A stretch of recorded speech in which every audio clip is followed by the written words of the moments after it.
বিদ্যালয়ের শিক্ষকদের মধ্যে বিভেদ সৃষ্টি হয়েছে।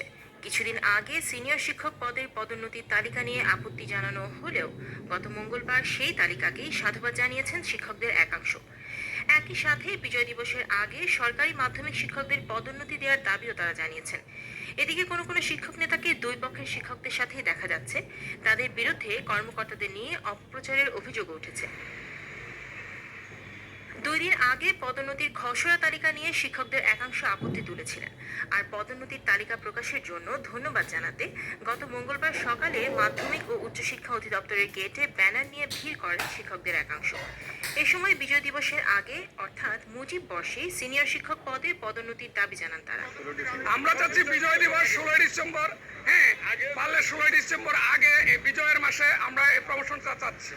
যদিও শিক্ষকদের অপর অংশের দাবি, পদোন্নতির তালিকায় অসঙ্গতি থাকায় অনেক শিক্ষকই বঞ্চিত হচ্ছেন। 2 দিন আগে শিক্ষা অধিদপ্তরে আসা শিক্ষকরা এই তালিকা নিয়ে আপত্তি তুলেছিলেন। যে বিধি অনুসারে তারা আমাদেরকে এখান থেকে খসড়া তালিকা থেকে বাদ দিয়েছে। এই যে দিও এর পূর্ব 2018 সালেও একটা কমিটি করেছিল, সেখানেও অতিরিক্ত সচিব, উপসচিব, এখানকার উপপরিচালক, সহকারী পরিচালক, হ্যাঁ ডিজি মহোদয় ছিলেন। সমস্যাটা হলো, আমার প্রশ্ন হলো এখানে ওনাদের অযোগ্যতা প্রমাণ করেছেন। কারণ হ্যাঁ আগের ডিজি মহোদয় প্রমোশন দিয়েছেন জয়েনিং থেকে, ডাইরেক্টর স্যার এখানে নীতিমালা করেছেন জয়েনিং থেকে। সমস্যা ছিল মূলত দুইটা সমস্যা আমাদের প্রধান ছিল। একটি হয়েছে যারা 5 বছরের মধ্যে বিএড করতে পারেন নাই, সেটি ছিল। কিন্তু 2018 যে বিধি অনুসারে তাদেরকে বাদ দেওয়া হয়েছে, সেটা যৌক্তিক হয় না। আর একাধিক থার্ড ক্লাস, আমি একথাও বলছি স্যার, একাধিক থার্ড ক্লাস যারা বইছে তারা যদি আগে জানতো যে তাদের প্রমোশন হবে না, তারা তো চাকরিই করতো না, এই চাকরিতে ঢুকতেই না। এটা তো একটা যৌক্তিক, তাদেরকে কেন বাদ দেওয়া হবে?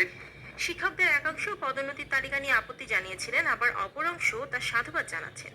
কেন এই বিভেদ জানতে চাইলে তার ব্যাখ্যাও দিয়েছেন শিক্ষকরা। হ্যাঁ, আমি বলি যে তাদের সাথে আমাদের বিরোধ নাই, তাদের একটা তালিকায় নাম আসে নাই। আমরা তো সেই বিষয়ে বলবো না কেন নাম আসে না। আমরা যতটুকু জানি তাদের কিছু কিছু যে শর্ত আমাদের যে আছে, সেই শর্ত পূরণ হয় না দেখে কর্তৃপক্ষ তাদের নামটা দেয় নাই।